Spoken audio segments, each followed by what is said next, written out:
जय हिंद। यदि आपने भी झारखंड उत्पाद सिपाही का जोहार बैच लिया है तो उसका ऑब्जेक्टिव प्रश्न इस चैनल पर आएगा, तो चैनल को सब्सक्राइब कर लीजिएगा। जो पर डे जो भी क्लास होगा उसका दूसरे दिन ऑब्जेक्टिव प्रश्न महत्वपूर्ण जो एग्जाम में पूछे जाता है उस तरह का जो है ऑब्जेक्टिव इस पे आएगा। तो चलिए वीडियो को स्टार्ट करते हैं। ये 19 तारीख का जो है 12वां महीने यानी कि 19 तारीख का जो क्लास हुआ था उसका है, सभी सब्जेक्ट का आएगा। तो पहला इसमें है बौद्ध धर्म। 19 तारीख को जो है बौद्ध धर्म पढ़ाया गया था झारखंड हिस्ट्री में। तो चलिए स्टार्ट करते हैं। पहला क्वेश्चन है हमारा, बौद्ध धर्म के संस्थापक कौन है? जो बौद्ध धर्म के हैं बौद्ध धर्म के संस्थापक कौन है? महावीर, गौतम बुद्ध, केदारनाथ, इनमें से कोई नहीं। फास्ट रिवीजन करते हैं तो इसमें सही जवाब हो जाएगा हमारा गौतम बुद्ध। बौद्ध धर्म का संस्थापक गौतम बुद्ध हैं। अगला प्रश्न है, गौतम बुद्ध की ज्ञान की प्राप्ति कहाँ हुई थी? पटना, बोध गया, राजगीर की पलामू। तो हमारा सही जवाब हो जाएगा बोध गया। अगला प्रश्न देखते हैं, गौतम बुद्ध ने सर्वाधिक उपदेश कहाँ दिया है? सारावती, कुशीनगर, बोध गया की पलामू। तो हमारा सही जवाब हो जाएगा सारावती। अगला प्रश्न देखते हैं कि डॉक्टर वीरोत्तम के अनुसार गौतम बुद्ध का जन्म कहाँ हुआ था? बिहार में, नेपाल में या झारखंड में कि उड़ीसा में? तो हमारा सही जवाब हो जाएगा झारखंड में। और डॉक्टर वीरोत्तम के अनुसार उसमें दिए थे क्यों झारखंड के लिखे हैं हिस्ट्री ऑफ द झारखंड, तो उसमें जो है ये बताए थे कि गौतम बुद्ध का जो जन्म है वो झारखंड में हुआ है। अगला प्रश्न देखते हैं कि गौतम बुद्ध की मृत्यु कब हुआ था? तो गौतम बुद्ध की जो मृत्यु हुई थी वो 463 बीसी में। बीसी मतलब होता है ईसा पूर्व में हुआ था, 463 ईसा पूर्व में। अगला प्रश्न देखते हैं, बौद्ध धर्म से संबंधित सिंह मस्तिष्क कहाँ से प्राप्त हुआ है? मूर्तिया गांव से, डालमी से कि ढोलमारा से कि बुढ़पुर से? तो हमारा सही जवाब हो जाएगा ऑप्शन नंबर ए, मूर्तिया गांव से। और ये उसी किताब में लिखा हुआ, इसी के आधार पर जो है बता लेते हैं कि झारखंड में जो है गौतम बुद्ध का जन्म हुआ था। अगला प्रश्न देखते हैं कि बेलवा दागा से क्या मिला है? जैन स्तूप, बुद्ध विहार अवशेष, दोनों की इनमें से कोई नहीं। तो हमारा सही जवाब हो जाएगा ऑप्शन नंबर सेकंड, बुद्ध विहार अवशेष जो है बेलवा दाग से मिला है। अगला प्रश्न हम लोग देखते हैं। देखिए हिंदी के जितना भी प्रश्न संभावित बनने लायक होगा उतना ऑब्जेक्टिव में बनाऊंगा। और बिहार में जो भी मतलब इससे है तीनों चारों सब्जेक्ट, 4 गो है, 4-5 गो, तो उससे जो है प्रश्न आएंगे। तो अब हिंदी में से देख लेते हैं। हिंदी कल पढ़ा लेते हैं तो हिंदी में क्रिया पढ़ा है, तो क्रिया में से देखते हैं। कर्म के आधार पर क्रिया के कितने भेद हैं? तो कर्म 3, 4, 2 या 5। तो कर्म के आधार पर क्रिया के 2 भेद हैं। कौन कौन? तो सकर्मक क्रिया और अकर्मक क्रिया। अगला प्रश्न है, निम्नलिखित में मुख्य क्रिया कौन है? अकर्मक क्रिया, सकर्मक क्रिया, संयुक्त क्रिया कि इनमें से सभी? तो मुख्य क्रिया जो होगा संयुक्त क्रिया होगा। मुख्य क्रिया कौन सा होगा? तो हमारा तीसरा ऑप्शन हो जाएगा संयुक्त क्रिया। बाकी तो ये दोनों है मुख्य क्रिया नहीं है। अगला प्रश्न देखते हैं, सकर्मक क्रिया के कितने भेद होते हैं? सकर्मक क्रिया के जो है 10वां नंबर में सकर्मक क्रिया के कितने भेद हैं? 2, 3, 5 की इनमें से कोई नहीं। तो हमारा सही जवाब हो जाएगा ऑप्शन नंबर ए, 2। सकर्मक क्रिया के 2 भेद होते हैं। कौन कौन? तो एक सकर्मक क्रिया, एकात्मक सकर्मक क्रिया और द्विकार्मक सकर्मक क्रिया। अगला प्रश्न देखते हैं, राम पत्र लिखता है कौन सी क्रिया है? राम पत्र लिखता है, क्या लिखता है? तो पत्र लिखता है। तो राम क्या लिखता है? तो पत्र लिखता है। तो क्या से जवाब मिल गया? तो इसका सही जवाब हो जाएगा सकर्मक, यानी कि 11 नंबर के हमारा आंसर हो जाएगा सकर्मक क्रिया। अगला प्रश्न देखते हैं, गुड़िया गाय को घास खिलाती है में कौन सी क्रिया है? गुड़िया जो है गाय को घास खिलाती है, क्या खिलाती है? तो घास खिलाती है। किसको खिलाती है? तो गाय को खिलाती है। तो ये हमारा कौन सा क्रिया होगा? एक कर्मक सकर्मक क्रिया होगा कि द्विकार्मक सकर्मक क्रिया होगा कि नाम धातु क्रिया होगा कि इनमें से सभी होगा? तो हमारा सही जवाब हो जाएगा द्विकर्मक क्रिया। अगला प्रश्न देखते हैं।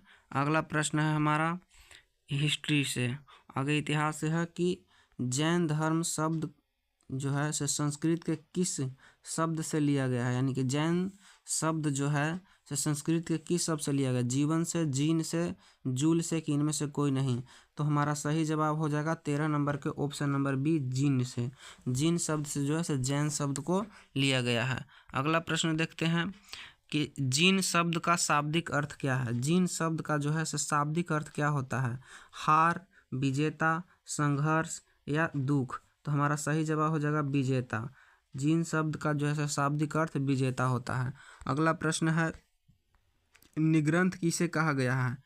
निग्रंथ जो है किसे कहा गया है, जैन महात्मा को, बौद्ध महात्मा को, कि इनमें से दोनों, कि इनमें से कोई को नहीं।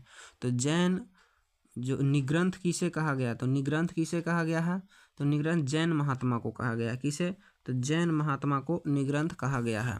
अगला प्रश्न है कि जैन धर्म का प्रथम तीर्थक कौन है। जैन धर्म के प्रथम तीर्थक कौन है, ऋषभदेव, महावीर, कि रघुनाथ, की इनमें से कोई नहीं। तो हमारा सही जवाब हो जाएगा option number A Rishabhdev. Rishabhdev जैसे थे वो जैन धर्म के प्रथम तीर्थक थे। अगला प्रश्न है जैन धर्म के प्रथम तथा 22वें तीर्थक का उल्लेख कहाँ मिलता है, सामवेद में, ऋग्वेद में, अथर्ववेद में, कि इनमें से कोई में नहीं। तो हमारा जो है ऋग्वेद में है, दोनों का उल्लेख मिलता है। अगला प्रश्न हो जाएगा पार्श्वनाथ यानी कि पार्श्वनाथ को ज्ञान की प्राप्ति कहाँ हुई थी। पार्श्वनाथ को ज्ञान की प्राप्ति कहाँ हुई थी, समेध शिखर पर, हिमालय पर, राभी शिखर पर, कि इनमें से कोई नहीं। तो हम 18 नंबर के हमारा सही जवाब हो जाएगा समेध शिखर पर। पार्श्वनाथ जो थे पारसनाथ को हमारे ज्ञान की प्राप्ति समेध शिखर पर हुई थी। अगला प्रश्न है जैन धर्म के कितने व्रत हैं। जैन धर्म जो है उसके कितने व्रत हैं, 4, 6, 3 या 5। तो हमारा सही जवाब हो जाएगा ऑप्शन नंबर 4, 5 वो है। 5 जो है व्रत है जैन धर्म के। अगला प्रश्न है कि जैन धर्म के वास्तविक संस्थापक कौन हैं। गौतम बुद्ध हैं, महावीर स्वामी हैं, महावीर प्रसाद हैं, कि इनमें से कोई नहीं है। यानी कि जैन धर्म के वास्तविक संस्थापक कौन हैं। तो हमारा सही जवाब हो जाएगा option number B Mahavir Swami. अगला प्रश्न है भौतिकी से यानी कि फिजिक्स देख लेते हैं, जो पढ़ाई हुआ था 19 तारीख को। अगला कार्य करने की क्षमता को क्या कहते हैं, यानी कि कार्य जो करते हैं उसकी कार्य करने की क्षमता को क्या कहते हैं, शक्ति कहते हैं, चाल कहते हैं, दूरी कहते हैं, कि इनमें से कोई नहीं कहते हैं। तो हमारा सही जवाब हो जाएगा ऑप्शन नंबर ए शक्ति, यानी कि कार्य करने की क्षमता को शक्ति कहा जाता है। अगला प्रश्न है शक्ति का मात्रक क्या होता है, मीटर प्रति सेकेंड, कि जूल प्रति सेकेंड, कि मीटर प्रति सेकेंड स्क्वायर, कि इनमें से कोई नहीं। तो हमारा सही जवाब हो जाएगा ऑप्शन नंबर सेकेंड जूल प्रति सेकेंड। अगला प्रश्न है कि 1 वाट कितने हॉर्स पावर के बराबर होता है, 0.013 HP horse power, 0.0340 horse power, कि 0.001340 HP हॉर्स पावर, कि इनमें से कोई नहीं। तो हमारा सही जवाब हो जाएगा option number 3 0.001340 HP horse power के बराबर। अगला प्रश्न है अभिकेंद्रीय बल द्वारा किया गया कार्य कितना होता है। जो भी केंद्रीय बल कार्य करता है वो कितना होता है, 2 गुना होता है, 0 होता है, बल के आधा होता है, कि इनमें से कोई नहीं। तो हमारा सही जवाब हो जाएगा ऑप्शन नंबर सेकेंड 0 होता है, क्योंकि अभिकेंद्रीय बल जो है 90 डिग्री पर काम करता है, यानी कि cos थीटा का मान 90 डिग्री के बराबर हो जाता है। चलिए अगला प्रश्न देखते हैं कि दूध से मक्खन निकालने वाली मशीन किस बल पर कार्य करता है, यानी कि दूध से मक्खन निकालने वाली जो मशीन है किस बल पर कार्य करता है, अभिकेंद्रीय बल पर करता है, अपकेंद्रीय बल पर करता है, कि दोनों पर करता है, कि इनमें से कोई नहीं। तो ये जवाब नहीं होगा। अगर दोनों भी नहीं होगा तो कोई दूध से मक्खन निकालने वाली मशीन किस बल पर कार्य करता है। तो हमारा सही जवाब हो जाएगा ऑप्शन नंबर 25 के बी अपकेंद्रीय बल पर कार्य करता है। अभिकेंद्रीय बल नहीं होगा, क्योंकि अभिकेंद्रीय बल बीच में बल लगाता है सर्कल से। देखिए इस तरह से सर्कल रहता है, तो अपकेंद्रीय बल कहाँ लगाता है, तो बीच में लगाता है। और अभिकेंद्रीय बल कहाँ लगाता है, अपकेंद्रीय बल जो है से इस तरह से गोले गोले पहिए में घूमता है, और अपकेंद्रीय बल जो है से इस तरह से घूमता है, और साथ में इसका जो इस तरह से फेंकाता है, जिधर भी डायरेक्शन जगह दिशा जिधर होगा। अगला प्रश्न देखते हैं भूगोल से। अब भूगोल है तो भूगोल से हम लोग के शिवालिक के बारे में पढ़ाए थे कि भौगोलिक प्राकृतिक रूप से कितने भागों में बांटा गया है। तो पहला प्रश्न है कि शिवालिक श्रेणी कहाँ से कहाँ तक फैली हुई है। जो शिवालिक श्रेणी है वो कहाँ से कहाँ तक फैली हुई है। पोटवार बेसिन से कोसी नदी तक, लखनऊ से सिक्किम तक, पोरबंदर से जमुना तक, इनमें से कोई नहीं।